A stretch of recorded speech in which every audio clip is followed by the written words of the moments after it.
Niluto ko ng separate ang ating mga gulay.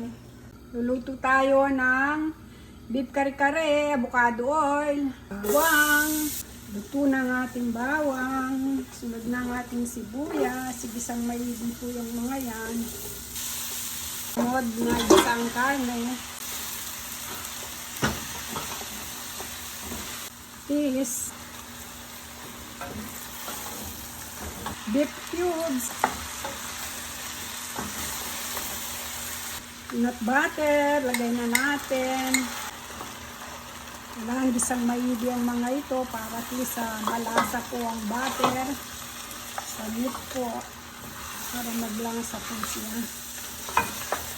Lagyan na natin ng tubig para tuloy-tuloy na yung malambot. Malambot na po yan, kaso para talagang yung may sabaw siya.